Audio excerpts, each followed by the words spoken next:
Hello everybody, welcome to Nature Calls. Anthony here, and in this video I'm going to be checking out the air suspension on the Model S and kind of comparing it to the Model 3, the Model Y, and other SUVs on the market. Most of them or all of them being ICE vehicles. I kind of want to see if there is a practicality to buying a Model S but then using its air suspension, the features of it to kind of use it as an SUV in certain situations. And my thoughts go to, going through, a flooded street because I live right on the coast, so there's flooding sometimes. Well, if I can lift my car up, it'll be nicer to get through that. The usual snow, it's pretty cold right now. It's nice to sometimes be able to lift your vehicle up to get through a snow-covered, street or parking lot or whatever. And just other situations like that. So I'm going to go through the settings that are available for the Model S in the menu. We're going to check them out. And then I'm going to kind of show you how the Model S's ride height compares with SUVs and crossovers, to see if this is kind of a substitute for particular situations when you need that height to get you out of, well, particular situations. Okay, before we get started though, I figured we should get ourselves acquainted with the different suspension ride heights on the Model S here. So right now we're in very high, which is 6.9 inches of ground clearance, and you keep that until 15 miles an hour. The next one is high, which is 6.5 inches of ground clearance, and you keep that until 35 miles an hour. Moving down, we have standard, which is, well, the standard height that you normally ride at, and that is 5.7 inches. And after that, we have low at 5.4 inches. Those are your highway speeds, basically, and that usually kicks in, well, wherever you set it. Mine is 55 plus.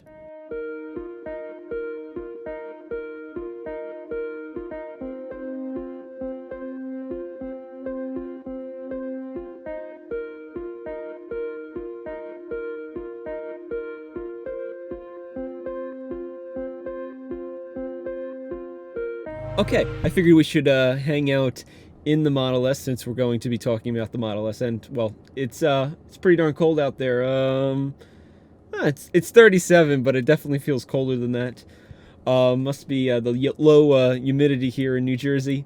Okay, so let's get into ride heights. We already said that the best one was 6.8, the very high. And you do only get that ride height to 15 miles an hour. So kind of useful, not the most useful, but let's see how that compares to other vehicles. We can cover the 3 and the Y first. So the Model 3 has a ground clearance of 5.5 inches. So the 6.9 from the S here kind of blows it away. The 6.5 from the S is still very respectable, and that's going to let you go up into the 30 mile an hour range too, which is really nice. The Model S also sits at 5.7 for its standard range, which is still better than the 5.5. Now looking at the Model Y is actually sitting at 6.6 inches, which is a little bit better than the high setting of the Model S. So if you have a Y, you definitely get more clearance than a Model S at more ranges of speed. Of course, you're not getting that 6.9 inches, and you're not getting that low 5.4 inches that the S gets on highways and such, which would be really handy because that'll definitely help with your range on your Y. Now, I've been spitting out these numbers here. How does that compare to these other vehicles that I have listed? So I'm super lucky. My girlfriend was actually looking for a car a few years ago, and we have a listing of a whole bunch of different 2018 and upcoming like 2019 models at the time, because it was somewhere around like mid-year, early year, I think 2019 or so when she got her car. So a few of them are the RAV4. That has a clearance of 6.1 inches, so that actually got beat by the Y and the S. Again, the S in high mode. The Honda HR-V has a ride height of 7.1, which beats the S. CR-V has a ride height of 8.2. Moving on to the Ford Escape, that has a ride height of 7.8. So far we're seeing a lot of these SUVs and crossovers are either lower, like the RAV4, or just a couple inches higher. Not that much higher, but you can see how you're stepping into the next kind of class of vehicles in a way. Just like if you really wanted the height, you should probably go into like a Model X over the Model S.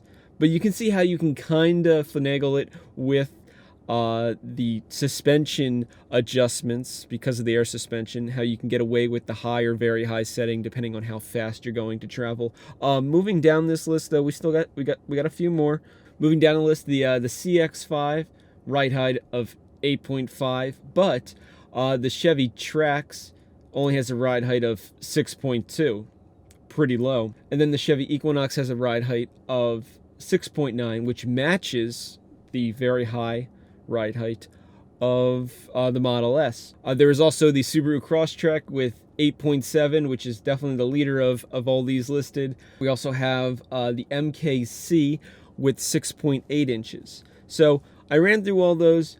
As you can probably hear, the Model S is definitely on the lower end of that scale, but it's not the last, and it's not even considered. This is a sedan. This is not a crossover or an SUV, but it can compete in ride heights with some crossovers and SUVs.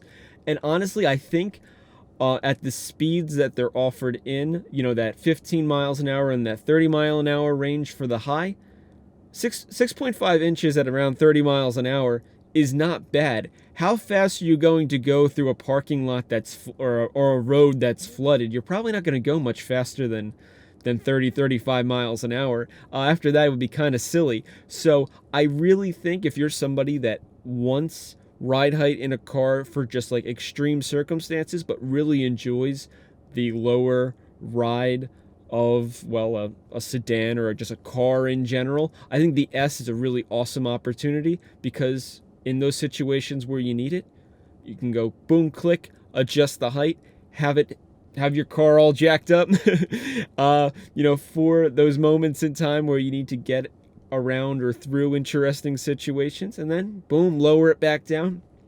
Plus, you can have that low setting of 5.4 inches on the highway, which is going to help with your range so much. And guess what? The gas vehicles, most of them don't have those kind of options. So you're winning out in all the categories, which is really cool. You're pulling off the height, but you're also pulling off that low height so that you can pull out as much efficiency as you can out of your vehicle. So with that, I hope you really enjoyed this video. I was going to do it personally just to kind of compare because, well, my girlfriend might be looking for another vehicle in the future because, again, SUVs, they're nice, but I don't know, some people really enjoy a car or a sedan. They like that look, how it rides, and things like that. So it's nice to see a vehicle that you can, kind of play with it and make it work for situations without having to be locked into a certain type of vehicle for all your situations. So thank you so much for watching. Please like and subscribe. And as always, have an excellent day. Can't wait to see you in the next video.